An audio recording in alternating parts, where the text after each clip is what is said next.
Well, good morning. Welcome back to the Broadcast Retirement Network. I'm Jeff Snyder. This is BRN AM for Tuesday, April 13th, 2021. And here are our top stories.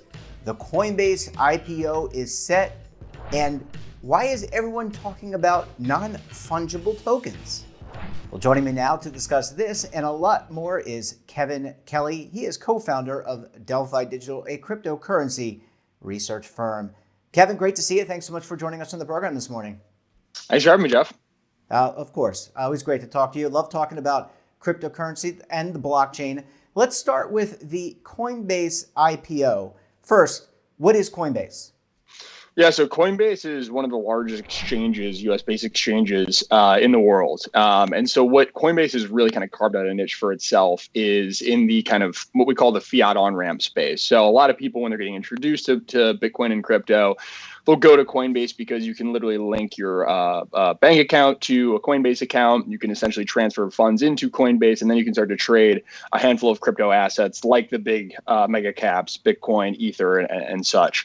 And so what what Coinbase has really done is it's also carved out this niche around institutional players. So they're really kind of the go-to venue for facilitating large transactions like, for example, the MicroStrategy multi-$100 million Bitcoin buy last year, Tesla's billion-dollar buy putting Bitcoin on their balance sheet. Coinbase was actively involved in that. So Coinbase has kind of become this institutional go-to for getting exposure to crypto assets. So does it have any competitors? Yeah, so it's interesting. Coinbase in and of itself, there's a number of different competitors in the, we'll call it kind of the centralized exchange space. I mean, Binance is one of the largest ones. It's actually doing a lot more in terms of volume and revenue than Coinbase is. But what's interesting about Coinbase and why it's grabbing a lot of headlines recently is it's going public next week. So it's actually going to trade publicly on the NASDAQ. And so why that's important and why it's getting a lot of attention within the crypto world is some of the pre-IPO valuations are pegging Coinbase anywhere from 70 to potentially $120 billion in terms of its total market cap. And so that's obviously going to be very quickly the largest publicly traded crypto-focused company, but also puts it in the top 70, top 65 largest companies that are trading in the U.S. today, right? That puts you right up there with some of the biggest names in the S&P 500. So Coinbase in and of itself driving a lot of attention to the crypto space as of recent. So in terms of this IPO, and we've had you on both the podcast and this network talking about the run-up of Bitcoin, some of the other cryptocurrencies. What does this communicate, I guess, to both let's start with institutional investors. If I'm an institutional investor on the sidelines or currently investing in a cryptocurrency or cryptocurrencies, what does this IPO signal to me? Yeah, so it's great for institutional investors. And where I think this is going to get really interesting is a lot of institutional investors have kind of sat on the sidelines during this recent kind of crypto run-up, right? And that's both Bitcoin and some of these alternative crypto assets. And so what the Coinbase IPO allows, and I'll quickly clarify, they're doing what's called a direct listing, right? So they're not going through the traditional IPO process, issuing all these new shares. They're essentially doing what Spotify did and some of these other companies where they're just directly listing on the NASDAQ so that a portion of their shares are publicly traded. But what they're trying to do, and where I think this becomes really interesting for institutional investors, is it almost, in my opinion, becomes Coinbase's stock will become a lower beta play on the directional expansion of crypto adoption, right? So where Coinbase's primary business model is and where they make most of their revenue and money is from transaction fee or trading fees, excuse me. And so because they're an exchange. And so if you continue to see crypto asset prices rise, if you continue to see volumes for trading continue to increase, that benefits directly to Coinbase's bottom line. And so what buying into Coinbase's stock essentially represents is, in my opinion, a bit of a lower correlation but lower beta bet on the directional expansion of crypto, but also on a company that is a bit more kind of price agnostic, right? If you think about the volatility that happens in traditional crypto markets, a lot of that, is maybe not something that institutions want to or can really kind of digest within their risk models. Coinbase is a little bit more price agnostic because they're more kind of trading volume focused rather than prices specifically, right? And so what I mean by that is if Bitcoin, let's say, traded sideways for a full quarter, but you continue to see volumes increase, that would actually net benefit, a company like Coinbase. And Kevin, what about retail investors? Maybe those that are sitting on the sidelines, they don't know a lot about cryptocurrency. Maybe they want to learn more. Maybe their advisor, their financial advisor, their broker, wealth manager is kind of keep learning about it and wants to inform them about it. What does this mean to those retail investors? Does it more legitimize, for lack of a better term, this as a currency or something that people might, or investment, that people might want to hold? Yeah, I certainly think in general, the Coinbase, IPO certainly adds more credibility and legitimacy to the entire crypto movement, right? First off, when it comes to retail getting exposure, right, it's also important to clarify that, as I'm trying to make the point of investing in Coinbase stock, right, or the equity of Coinbase is very, very different than getting direct exposure to something like Bitcoin, right? The investment thesis for both are very, very different. What I would, and again, no investment recommendations, but, Sure. where we're kind of sitting, right, or me as a personal investor, where I'm sitting is direct listings. You expect a lot of volatility next week once Coinbase starts publicly trading. The difficult part is assessing whether or not, and we put out a recent note this week on this topic, actually, whether or not Coinbase is, quote unquote, overvalued or underappreciated. There's just one camp that says this stock is going to be extremely overvalued because if it does debut at, let's say, 100 or 120, billion-dollar market cap, and it's only doing, annualized as of its most recent quarter that just released earnings this week, annualized doing between, let's call it $7 and $8 billion, that trades at a really steep, what they call price multiple, right? So you could make the argument that it's a bit overvalued in those circumstances. However, the growth of Coinbase is so dramatic, right? Especially even just going from Q4 2020 to Q1 2021, that you could also make the argument on the flip side that growth investors, right, especially in this type of market environment where you still have a lot of investors that are hungry for growth, you see a company like this, you see that it's obviously a more pure play on crypto exposure. Crypto has now become, kind of a household topic to a certain degree. You could certainly see Coinbase trade at a much higher price multiple than some of your traditional growth stocks, and in that case, one could make the argument that Coinbase, even at $100 billion in market cap, is a bit undervalued because you could easily make the argument that it could reach twice or even maybe 3 times that market cap in a relatively short period of time if the growth that you're seeing currently continues, right? So, not to kind of beat around the bush, but it's a bit of a push and pull where I'd like to see where Coinbase ends either next week or the next couple of weeks, where it trades, how far above or below that, initial listing price that it trades at, and then make an assessment from there.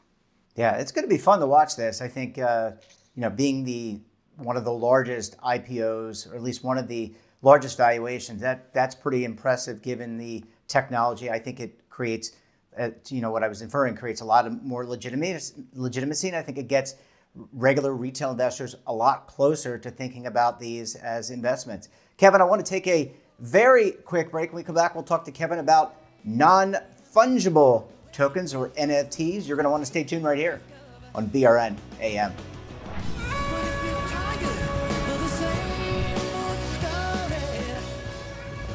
Imagine a new television network that will make you richer, healthier, and in control of your financial future.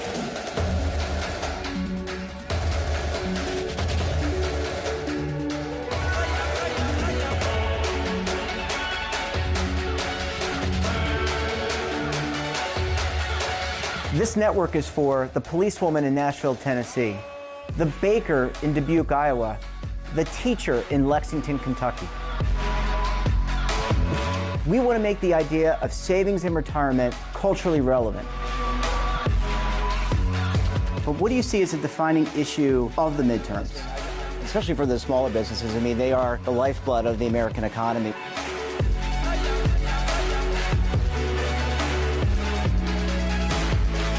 Featuring exclusive interviews, current affairs, and docuseries. 33 years old, you retired early. The philosophy is money only matters if it helps you live a life that you love. But you got to start thinking about retirement as soon as you get in. The Broadcast Retirement Network will drive very high engagement with premium partnerships. So this isn't retirement and savings for your parents or grandparents. This is for all Americans. And we're going to change the way you think about money.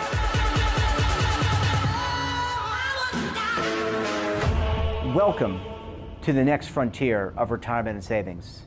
This is BRN the Broadcast Retirement Network. Are you stuck with a low credit score? A credit report and score that's causing you to be denied credit or pay higher interest rates than others for the same things? Then do what Terrence did and call Credit Repaired for your free credit evaluation to help restore your credit. I started thinking about buying a new house, and my score wasn't where I needed it to be. I called and spoke with one of the representatives, and we just had a good conversation, and I liked what he was saying. Just one call for his free credit evaluation was all it took to start back on the track to repairing his credit. I'm seeing the deletions and I'm getting the report, so I know something's being done. It does make a difference to me. All it takes is one call to get started. Credit Repair has given me a second chance to have a better credit score. Don't let a low credit score hold you back another day. Do what Terrence did and make the call for your free credit evaluation. Call 800-819-4152. That's 800-819-4152. Again, 800-819-4152. Welcome back. We're talking to Kevin Kelly of Delphi Digital. Kevin, thanks as always for staying with us this morning. Yeah, thanks for keeping me around. Well, it's always great to talk to you. It's such a very hot topic, crypto is. And let's move to the next topic, which is non-fungible, I blew that word, non-fungible tokens. I blew the word, Kevin. I really love that word, fungible. Let's start with, what are NFTs? Yeah, so NFTs are one of the hottest topics, as you mentioned, within crypto right now. And I'll caveat with certain pockets of this market are certainly a bit overheated or overextended in our view. But I think long term, what NFTs represent and the transition we're starting to see is they're certainly going to be here for a long time. And they represent a real kind of transformative change around digital ownership and true ownership in this emerging internet economy. And so when we talk about things like non-fungible tokens versus fungible tokens, the big difference there is, if you're thinking about something like your average token that trades on Ethereum, right? They're without getting too into the weeds, they typically tend to trade under a standard called ERC20, right? And that's built into the actual contracts themselves. And what that essentially allows is that fungibility, one for one. The two different tokens you can't really differentiate between the two. They serve the same purpose, right? So if you bought 100 tokens, of X project versus 100 different tokens of the same project, you could use those in the same type of way, right? The non-fungibility aspect where this comes in is you can create real true digital scarcity around things. And so where this has really started to take off initially, and we're kind of in this experimental phase, is if you think about digital art, right? If you or I created a piece of digital art and we said, you know what, we're going to create one of these, we're going to sell it, and whoever owns this is going to have true ownership of this, and we're only going to create one, right, ever. That would be kind of a one-for-one NFT where there is no fungibility to it, right? You can't necessarily go out and buy a second edition of it. There's a lot of kind of controls that come with these NFTs that allow you to do some really, really creative things. And so that's one of the big differences between the two, right? It's almost kind of this transferability, the ability to use these different tokens in different ways. Where we think that this is going to be kind of the long-standing impact of this is it truly does create different types of digital ownership and different business models around, digital creators, right? So you think about an area that's gotten a lot of interest recently is this project called NBA Top Shots, right? And essentially what NBA Top Shots is similar to kind of trading cards. A company has come out, or a project has come out and basically taken highlight reels from the NBA, and they've essentially digitized those into a trading card format, right?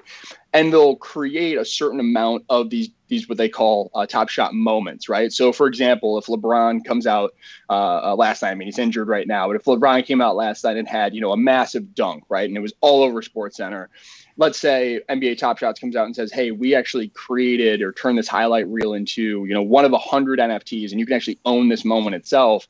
That's what we're starting to see some of these NFTs be used for. What's really interesting, I think, longer term is not necessarily the assets as they exist today, right? People often say, why would you spend, upwards of thousands, even tens of thousands of dollars on some of these Top Shots? Some people make the argument of digital collectibles, sure. But what I think is long-term really important about this is the nature of crypto, and what makes it really interesting is that because it's open source and because there's a lot of what you call composability, right? The ability to use different projects or applications and kind of morph them into one or have them be building blocks on one another. the idea of what NBA Top Shots could become, right? Long term, if someone spun up a fantasy NBA league that was a more decentralized format within the crypto world, and they said, hey, listen, you can now use your NBA Top Shots in some type of creative, unique way within our application. The point being, I think the use case and the utility of a lot of these NFTs is only going to continue to grow as more people kind of build infrastructure and build unique applications around them. So again, it's a very, very hot topic in crypto. As I mentioned, there's a lot of these things that are kind of trading at crazy valuations because they've taken advantage of, you know, what's going on in the broader crypto market. And there's a lot of kind of wealth expansion and creation going on within crypto in general. But I do think long term, you know, the underlying technology and the underlying digital scarcity aspect of this is going to be something that transforms a lot of business models, especially for your kind of digital creative folks. And this creates an opportunity. I mean, you mentioned the NBA, but this really creates opportunity for artists. Music artists, singer songwriters. You mentioned, artists in terms of drawing and painting and things like that. Digital artists. They were really hurt. A lot of these people were hurt with the inception of the internet, right? We got to this point thinking about now, before Apple came along, where people were stealing, basically. We all remember what's the name of the app that was created? Napster. Napster, right? Yeah. Right. That people were actually stealing, instead of buying CDs, they were stealing the video or the audio. Then Apple came along, created iTunes, and they started selling single versions of these songs to get the money back. But this is really kind of a reboot to allow some of these creative, as you said, creative people to kind of get something for what they're creating and not have it pilfered. Yeah, and it's actually a really, really good example of where we see this going long term. So there's two elements to that, I think. Today, right, if you look at kind of point in time, a lot of artists have actually struggled. Music artists have struggled over the last year or so because of COVID, right? You've had lockdowns, there hasn't been live music. And so touring and things of that nature aren't bringing in the traditional revenue streams that you as a music artist honestly rely on, right? For your well-being and in order to live. So what you're seeing is this kind of influx of music artists that are starting to take advantage of the NFT space in the short term around issuing NFTs that represent not only, let's say, album art or maybe rights to a physical vinyl or something of that nature. But you're starting to see really creative ways in which these are being used where they attach certain attributes to these NFTs. So, for example, Kings of Leon came out recently and did an NFT drop, and they created these 6 unique NFTs, and the owners of each of those, not only did they get to own, a piece of this digital artwork that Kings of Leon was creating, but by owning that and showing that you have a provable ownership of this, you also get 4 front row tickets to any Kings of Leon show once per tour for basically indefinitely, right? For as long as you own that NFT. So there's really creative ways in which artists are starting to use these things. The flip side of that in longer term, what you just alluded to, is when it comes to actual music rights, right, copyright, and I've kind of fallen down this rabbit hole recently because I find it fascinating just how opaque and fragmented the music industry is, right? And a lot of artists, to your point, when you had streaming services and things of that nature, really don't see very much of the revenue that's generated by the Spotifys of the world unless you're huge big artists, right, that are driving a whole lot of traffic and a whole lot of listenership. So what crypto is going to represent, what crypto is going to allow is, one, the ability to track who contributed to a certain, let's say, song, audio track, what have you, and be able to kind of automate the payments of those different copyright owners. But it's also going to create a more kind of open database around, this copyright ownership that people can build on top of, right? So you're already starting to see applications being built that are trying to essentially replicate a Spotify type model, but in a more decentralized and open and fair and equitable way for music artists themselves. So again, very, very early stages. There's still a lot of kind of complexity around the different moving parts and the different incumbent players within the music industry, like record labels, for example. But you are starting to see different applications be built that are trying to push that, the dynamics of the music industry back in favor of the creators and the music artists and the songwriters themselves who are actually producing this music, and away from, the quote unquote, the rent takers who are kind of living in a more kind of legacy business model world. Yeah, well, look, I would buy an NFT from the Grateful Dead or Bobby Weir, if I could actually physically maybe jam with him, that would be really cool. I'll just grab my guitar, play with him. Well, Kevin Kelly, great talking with you as always. Really cutting edge stuff. I love talking about it here on BRN. Thanks so much for joining us, and we look forward to having you back on the program very soon. Thanks as always for having me, Jeff. It's a great time. That wraps up this episode of BRN AM. Have a topic of interest, someone you think we should talk to, then drop us a line. And don't forget, for all the information in retirement markets, technology, personal finance, so much more, all in one place, check out today's edition of our newsletter, The Morning Pulse, and of course, our website. We're back again tomorrow, so until then, I'm Jeff Snyder.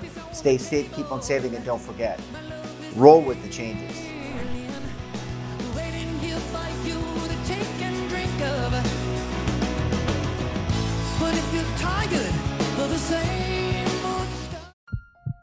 Are you being audited and do you owe the IRS $10,000 or more in back taxes?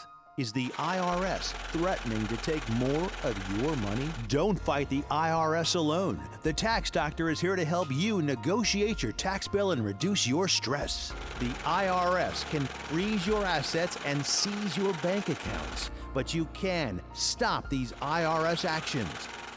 The Tax Doctor will work with you using our years of experience to represent your case to help you get the best resolution under the IRS guidelines. Help is here to deal with the IRS to reduce your stress.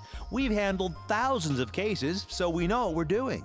If you owe $10,000 or more in back taxes, do not call the IRS alone. Call a Tax Doctor now for a tax emergency analysis. Call 800-224-6439.